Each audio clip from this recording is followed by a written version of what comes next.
আমি বলছি বাবর 400 বছর আগে করে গিয়েছিল। বাবরের ছেলে ছিল হুমায়ুন, আপনারা ইতিহাসে জানেন। ঘটনাক্রমে সেই বাবরের ঐতিহ্য সেই হুমায়ুন।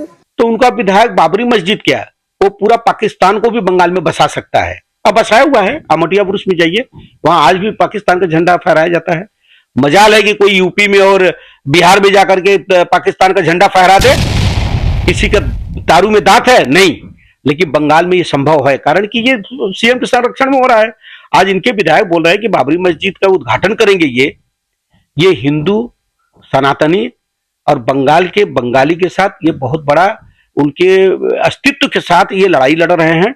और उनके जिस तरह का इनका ये व्यवहार है कि बाबरी मस्जिद बना देंगे, तो ये सीधा सा उनका संकेत है कि यहाँ पे डिवाइड एंड रूल चल रहा है और यहाँ पे हिंदू मुस्लिम का राइट करवाने का प्रयास चल रहा है। यहाँ जो भारतीय जो मुस्लिम है वो अपना धर्म निभाते हैं, हम हिंदू जो है वो अपना धर्म निभाते हैं। हम तो गर्व करते हैं अपने हिंदू धर्म पे, ऐसे हमारे मुस्लिम भाई भी गर्व करते होंगे। लेकिन बाबरी मस्जिद वो बनाएंगे ये तो देखिए बंगाल की जनता होने नहीं देगी। लेकिन जहां तक ये रह गया कि ममता बनर्जी के विधायक हैं, अगर इनके में दम है तो ये विधायक पद को छोड़े या इनको तो ममता बनर्जी को तुरंत निकाल देना चाहिए था पार्टी से। इस तरह का जो वक्तव्य करे कि बाबरी मस्जिद हम बनाएंगे, हमारे पास 30% मुस्लिम है, हु आर यू भाई, कौन है आप क्या आप 30% मुस्लिम का लेकर के बात करते हैं? क्या औकात है आपका? मैं हुमायूं कबीर से पूछना चाहता हूं, क्या औकात है आपका? 3 पैसे का औकात नहीं, आप बड़े चले हैं बाबरी मस्जिद बनाने। आपकी औकात है बाबरी मस्जिद बनाने का?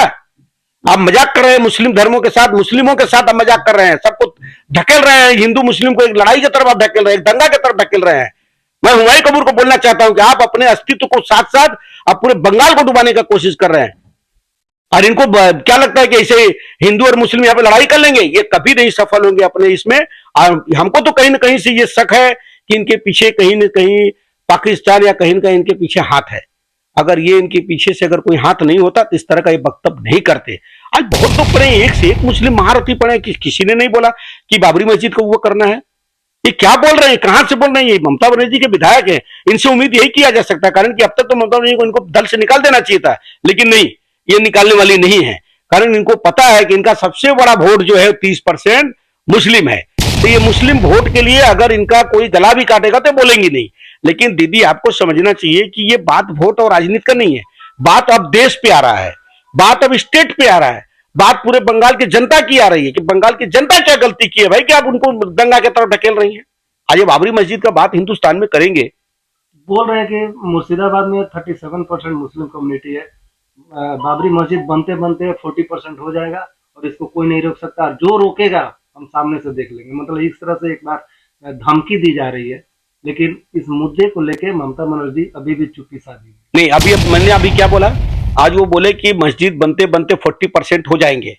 40% हो जाएंगे क्या पाकिस्तान से बुला लेंगे आदमी को? और ममता बनर्जी चुप्पी क्यों साधी है? इनको अच्छी तरह से मालूम होना चाहिए कि आज 10 करोड़ की जनसंख्या है बंगाल में। इस 9.5 करोड़ से 10 करोड़ की जनसंख्या में यहाँ पे 7 करोड़ की जनसंख्या हिंदुओं का है।